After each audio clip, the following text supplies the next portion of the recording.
നമസ്കാരം. ഇത് രാജീവാണ്, അർത്ത് institute of മാനേജ്മെന്റിൽ നിന്ന്. അർത്ത് ഇൻസ്റ്റിറ്റ്യൂട്ട് ഓഫ് മാനേജ്മെന്റിന്റെ റിസൾട്ടിനെ കുറിച്ച് ഞാൻ ലാസ്റ്റ് വീഡിയോയിൽ നിങ്ങൾക്ക് എക്സ്പ്ലെയിൻ ചെയ്തു തന്നു. അർത്ത് ഇൻസ്റ്റിറ്റ്യൂട്ട് ഓഫ് മാനേജ്മെന്റ് വളരെ സന്തോഷത്തോടെ പറയുകയാണ്, നമ്മുടെ വൺ ഓഫ് ദ ബെസ്റ്റ് റിസൾട്ടാണ് നമുക്ക് ഈ പ്രാവശ്യം അച്ചീവ് ചെയ്യാൻ സാധിച്ചത്. അത് എൻ്റെ മാത്രം കഴിവായിട്ടല്ല ഞാൻ പറയുന്നത്. എൻ്റെ കുട്ടികൾ വളരെയധികം കഷ്ടപ്പെട്ട് പഠിച്ച് അവരുടെ ഹാർഡ് വർക്കാണ്. ഇവിടെ പഠിച്ച കുട്ടികൾക്കറിയാം എത്രമാത്രം സ്ട്രെസ് എടുത്തിട്ടാണ് ഇവിടെ പഠിക്കുന്നത്, എത്രമാത്രം ഫോക്കസ്ഡ് ആയിട്ടാണ് നമ്മൾ പഠിപ്പിക്കുന്നതും. ഈ റിസൾട്ട് വന്നതിന് ശേഷം എന്നോട് ഈ കേരളത്തിനും പുറത്തുള്ള ധാരാളം കുട്ടികൾ എന്നെ ഫോൺ ചെയ്യേണ്ടായി. അവർ ചോദിച്ചൊരു സംശയം എന്ന് പറഞ്ഞാൽ, സർ ഏത് പേപ്പർ ആയിരുന്നു ഏറ്റവും, അല്ലെങ്കിൽ ഈ റിസൾട്ടിനെ കുറിച്ച് സാറിൻ്റെ ഒരു വ്യൂ എന്താണ്, അല്ലെങ്കിൽ ഏത് പേപ്പറിനെയാണ് ഇൻസ്റ്റിറ്റ്യൂട്ട് ടൈറ്റ് വാല്യുവേഷൻ ചെയ്തത് എന്നുള്ളതാണ്. അർത്ത് ഇൻസ്റ്റിറ്റ്യൂട്ട് ഓഫ് മാനേജ്മെന്റിൽ പഠിച്ച കുട്ടികളും അതിന് പുറത്ത് മറ്റുള്ള സ്ഥലങ്ങളിൽ പഠിച്ച കുട്ടികളും എന്നെ കോൺടാക്ട് ചെയ്യണ്ടായി. ഈ റിസൾട്ടിനെ ഞാൻ ഓവറോൾ അനലൈസ് ചെയ്യുന്ന സമയത്ത് ഫസ്റ്റ് മോഡ്യൂളിൽ ഏറ്റവും ടൈറ്റായിട്ട് പിടിച്ചുള്ള, എനിക്ക് തോന്നുന്നത് CS എക്സിക്യൂട്ടീവിൽ ആ ഫസ്റ്റ് മൊഡ്യൂളിൽ CAFM എന്നുള്ള പേപ്പറാണ് വളരെ ടൈറ്റായിട്ട് പിടിച്ചിട്ടുള്ളത്. മറ്റുള്ള പേപ്പർ വളരെ ലിബറൽ ആയിട്ട് മാർക്ക് ഇട്ടു എന്നതല്ല ഞാൻ പറഞ്ഞതിൻ്റെ അർത്ഥം. ഞാൻ പറഞ്ഞതിൻ്റെ അർത്ഥം വളരെ സ്പെസിഫിക് ആണ്. CAFM corporate accounts and financial management എന്നുള്ള പേപ്പറിന് യാതൊരു തരത്തിലും വെറുതെ മാർക്കുകൾ കൊടുത്തിട്ടില്ല. മറ്റുള്ള പേപ്പറിലൊക്കെ ഒരു ഡീസൻറ്റ് വാല്യുവേഷൻ നമുക്ക് കാണാൻ സാധിക്കും. അതായത് കുട്ടികൾ നല്ല മാർക്ക് സ്കോർ ചെയ്ത കുട്ടികളും, എനിക്ക് 89, 90 വരെ സ്കോർ ചെയ്ത കുട്ടികൾ എനിക്കുണ്ട് പുതിയ സിലബസിൽ പല പേപ്പറിലും. അപ്പോൾ JJLൊക്കെ 99 സ്കോർ ചെയ്ത കുട്ടികളുണ്ട്. JJL സെറ്റിംഗ് അപ്പിൽ 86 സ്കോർ ചെയ്ത കുട്ടികളുണ്ട്. അപ്പോൾ പക്ഷേ CFMന്റെ ഒരു വളരെ രസകരമായ ഒരു അനാലിസിസ് ആണ് എനിക്ക് പറയാനുള്ളത്. CAFM ടാക്സേഷനുമാണ് കമ്പനി സെക്രട്ടറി കോഴ്സിലെ CS executive 2 problem papers. Taxation comparatively easy ആയിരുന്നു, വളരെ ടൈറ്റ് ആയിരുന്നില്ല, എങ്കിൽ പോലും ടൈറ്റ് ആയിരുന്നു. പ്രോബ്ലം പേപ്പേഴ്സ് തന്നെയാണ് പിടിച്ചിട്ടുള്ളത്. CFMന്റെ ഒരു ഏറ്റവും തമാശ എന്ന് പറഞ്ഞാൽ എന്താണെന്ന് വെച്ചാൽ, CFMൽ പാസ്സായവർക്കൊക്കെ ഒരു 40നും 50നും ഇടയിലാണ് മാർക്ക്. എന്നാൽ അതിൻ്റെ താഴോട്ട് പോകുന്നവർക്കൊക്കെ 10ന് താഴെയാണ് മാർക്ക്. അതായത് 20 മുതൽ ഒരു 30 വരെ മാർക്ക് കിട്ടിയ കുട്ടികളുടെ എണ്ണം വളരെ കുറവാണ്. അതെന്തുകൊണ്ടാണ് എന്ന് എനിക്കറിയില്ല. കാരണം പല കുട്ടികളുടെയും റിസൾട്ട് വെച്ച് നോക്കുന്ന സമയത്ത് ഏറ്റവും ഹയസ്റ്റ് 3 പേപ്പറിലും എക്സംഷനെക്കാട്ടിലും കൂടുതൽ മാർക്ക് വാങ്ങിയിട്ട് CFMൽ വളരെ ചെറിയ മാർക്ക് വാങ്ങിയ കുട്ടികളടക്കം ഞാൻ കണ്ടു. അവരോടൊക്കെ ഞാൻ സംസാരിച്ചു. അപ്പോൾ അവർ പറയുന്നത്, ഞങ്ങൾ നന്നായിട്ട് എഴുതിയിട്ടുണ്ട്, പക്ഷേ ഞങ്ങൾക്ക് CFMൽ മാർക്ക് തന്നില്ല. എന്നാൽ ഇവിടെ പഠിച്ച ഓഫ്ലൈൻ പഠിച്ച കുട്ടികൾ, നമ്മളിവിടെ പഠിച്ച കുട്ടികൾ, പാസ്സായ കുട്ടികൾക്ക് ഡീസൻറ്റ് സ്കോർ 54, 55, 49 ഇങ്ങനെയുള്ള സ്കോറുകളാണ്, 60 ഉള്ള സ്കോറുകളൊക്കെയാണ് നമുക്ക് CFMൽ കാണാൻ സാധിച്ചത്. അപ്പോൾ CFM ആയിരുന്നു ഫസ്റ്റ് മൊഡ്യൂളിൽ നന്നായിട്ട് പിടിച്ചത്. അപ്പോൾ CFM പിടിച്ചപ്പോൾ ആ പിടുത്തം എവിടെയാണ് പിടിച്ചത് എന്നറിയാനാണ് ഞാൻ ശ്രമിച്ചത്. CFMൽ ഒരു 30% മാർക്സോളം തിയറി ഉണ്ടായിരുന്നു.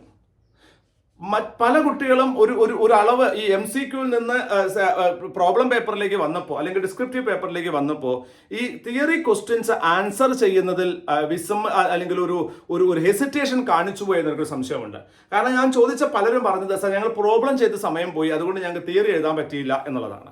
എന്നാൽ അവർക്കൊക്കെ മാർക്ക് കമ്പാരിറ്റീവ്ലി കുറവാണ്. ഇനി പ്രോബ്ലം ചെയ്ത് തിയറി ചെയ്തവർക്ക് തിയറിയുടെ മാർക്ക് പ്രോബ്ലത്തിൽ പലപ്പോഴും മാർക്ക് കിട്ടിയിട്ടില്ല എന്ന് തോന്നുന്നു.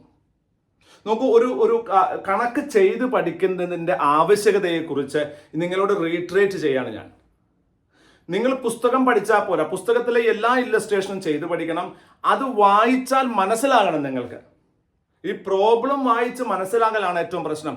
ആദ്യത്തെ 20 മാർക്കിന്റെ CFMന്റെ ക്വസ്റ്റ്യൻ കണ്ടാൽ നമുക്ക് അറിയാൻ പറ്റും. അതിൽ നിങ്ങൾക്ക് പ്രത്യേകിച്ച് ചോദ്യങ്ങളൊന്നുമില്ല. നിങ്ങളത് വായിച്ച് മനസ്സിലാക്കിയാൽ നിങ്ങൾക്ക് അത് ഉത്തരം എഴുതാൻ പറ്റുമായിരുന്നു. അപ്പോൾ വായിച്ച് മനസ്സിലാക്കേണ്ടത് വളരെ ഇമ്പോർട്ടൻ്റ് ആണ്. പ്രോബ്ലംസ് ചെയ്ത് പഠിക്കേണ്ടത് വളരെ ഇമ്പോർട്ടൻ്റ് ആണ്. പ്രോബ്ലംസ് വളരെ വൃത്തിയായിട്ട് ചെയ്ത് പഠിക്കണം. എല്ലാ ഇല്ലസ്ട്രേഷൻസും ചെയ്യണം. അഡീഷണൽ പ്രോബ്ലംസ് ചെയ്യണം. നമ്മുടെ അർത്ത CSലെ നമ്മുടെ കുട്ടികൾക്ക് നമ്മൾ 200-ലധികം പ്രോബ്ലംസ്, എക്സ്ട്രാ പ്രോബ്ലംസ് ചെയ്യാൻ കൊടുത്തിരുന്നു. അത് ചെയ്ത കുട്ടികൾ എക്സാം എഴുതി വരുന്നത് വളരെ ഫ്രീ ആയിട്ടാണ് എഴുതി വന്നിരുന്നത്. So I want you to CAFMനെ കുറച്ചുകൂടി സ്ട്രോങ് ആയിട്ട് വ്യൂ ചെയ്യണം. ഇത് കണ്ടിന്യൂസ് ആയിട്ട് ഇങ്ങനെ തന്നെ ആകാനാണ് സാധ്യത. അതുകൊണ്ട് തന്നെ അർത്ഥ സി എസ് സി എഫ് എമ്മിന് മാത്രമായി ഡെഡിക്കേറ്റഡ് ക്ലാസ് ഇപ്പോൾ കൊടുക്കുന്നുണ്ട്. ഒരു സിംഗിൾ പേപ്പർ അർത്ഥ C S C F M ക്ലാസ്സുകൾ നമ്മൾ ഓൺലൈനായിട്ട് കൊടുക്കുന്നുണ്ട്. ഇനി സെക്കൻഡ് മോഡ്യൂളിൽ പിടിച്ച പേപ്പർ എന്ന് പറയുന്നത് ടാക്സ് ലോ ആണ്. ടാക്സ് ലോയിലും ഇത് തന്നെയാണ് സംഭവിക്കുന്നത്. കുട്ടികൾ ആദ്യത്തെ തിയറി പോർഷൻ നന്നായിട്ട് പഠിക്കുന്നു. അതിനുശേഷം പ്രോബ്ലം സിറ്റുവേഷൻ വരുന്ന സമയത്ത് ഒരു പ്രോബ്ലത്തിൽ മൾട്ടി ഫേസറ്റഡ് ആയിട്ടുള്ള പ്രോബ്ലം വരുന്ന സമയത്ത് നമ്മൾ വിഷമിച്ചു പോകുന്നു. അത് എന്തുകൊണ്ടാണ് സംഭവിക്കുന്നത്? ഇപ്പൊ സാലറീസും ഹൗസ് പ്രോപ്പർട്ടിയും ക്യാപിറ്റൽ ഗെയിനും PGBP ഇൻകം ഫ്രം അതർ സോഴ്സസും ചെയ്തതിന് ശേഷം അതെല്ലാം ചേർന്നിട്ടുള്ള ക്വസ്റ്റ്യൻസ് നമ്മൾ ചെയ്ത് പഠിക്കണം. ചെയ്തേ മതിയാകൂ. ചെയ്താൽ മാത്രം പോരാ, അതിന്റെ ലോജിക്ക് മനസ്സിലാക്കി ചെയ്യണം. പലരും ഇൻകം ടാക്സ് പഠിക്കുന്ന സമയത്ത് GST മറന്നു പോകുന്നു. ഗുഡ്സ് ആൻഡ് സർവീസ് ടാക്സ് ഏറ്റവും കൂടുതൽ സ്കോറിംഗ് പേപ്പറാണ്. വളരെ ഈസി ആയിട്ട് സ്കോർ ചെയ്യാവുന്ന ഒരു ഏരിയയാണ് GSTയിലുള്ളത്. അപ്പൊ അതുകൊണ്ട് തന്നെ വളരെ വൃത്തിയായിട്ട് നിങ്ങൾ കണക്ക് ചെയ്ത് പഠിക്കുക, തിയറി നന്നായിട്ട് വർക്ക് ചെയ്ത് പഠിക്കുക. എങ്കിൽ മാത്രമേ ഈ പ്രോബ്ലം പേപ്പേഴ്സിൽ നിങ്ങൾക്ക് എന്ത് പറയാൻ പറ്റുള്ളൂ, ക്ലിയർ ചെയ്യാൻ പറ്റത്തുള്ളൂ. ടാക്സിനും നമ്മൾ ഈ ഇൻകം ടാക്സിനും, അതായത് നമ്മുടെ ടാക്സ് ലോ എന്നുള്ള പേപ്പറിനും നമ്മൾ ഇൻഡിവിജ്വൽ പേപ്പറിന്റെ ക്ലാസ് കൊടുക്കുന്നുണ്ട്. സെപ്പറേറ്റ് ക്ലാസ് അവൈലബിൾ ആണ് ടാക്സ് ലോ മാത്രമായിട്ട്. CAFM ടാക്സ് ലോന്റെയും സെപ്പറേറ്റ് ക്ലാസ്സുകൾ അർത്ഥ CS അവൈലബിൾ ആണ്. ജൂൺ 2025 ക്ലാസ്സുകൾ അവൈലബിൾ ആണ്. സോ മൈ ഫ്രണ്ട്സ്, നിങ്ങൾ ചിലപ്പോൾ ഈ കാണുന്ന ആള് ധാരാളം മാർക്കുകൾ മറ്റു പേപ്പറിൽ വാങ്ങി ഈ 2 പേപ്പറിലും പരാജയപ്പെട്ട ആളുകളായിരിക്കാം. അങ്ങനെ പരാജയപ്പെട്ടിട്ടുണ്ടെങ്കിൽ ഒരു കാര്യം മനസ്സിലാക്കുക, പ്രോബ്ലംസ് ചെയ്യാതെ പഠിയില്ല, ചെയ്ത് തഴമ്പിക്കണം. എന്നാൽ മാത്രമേ നമുക്ക് പറ്റുള്ളൂ. കമ്പനി സെക്രട്ടറി കോഴ്സ് ഇന്ത്യയിലെ ഏറ്റവും ടഫായിട്ടുള്ള കോഴ്സുകളിൽ ഒന്നാണ്. ഇത് പാസ്സാകുന്നത് വളരെ ഈസി ടാസ്ക് അല്ല. So you need to put your whole hearted efforts. എന്തെങ്കിലും സഹായം ആവശ്യമുണ്ടെങ്കിൽ നിങ്ങൾക്ക് എന്നെ കോൺടാക്ട് ചെയ്യാം. ഞാൻ ഇവിടെ പഠിക്കുന്ന കുട്ടിയാണോ അല്ലെങ്കിൽ വേറെ എവിടെയെങ്കിലും പഠിച്ച കുട്ടിയാണോ നോക്കാറില്ല. If possible I will definitely help you. And if you want the papers, CAFM tax law separate ആയിട്ട് ക്ലാസ് ആവശ്യമുണ്ടെങ്കിൽ നിങ്ങൾക്ക് എന്നെ കോൺടാക്ട് ചെയ്യാം. അടുത്തൊരു വീഡിയോ വരേക്കും, this is Rajiv signing off. Thank you very much. Take care.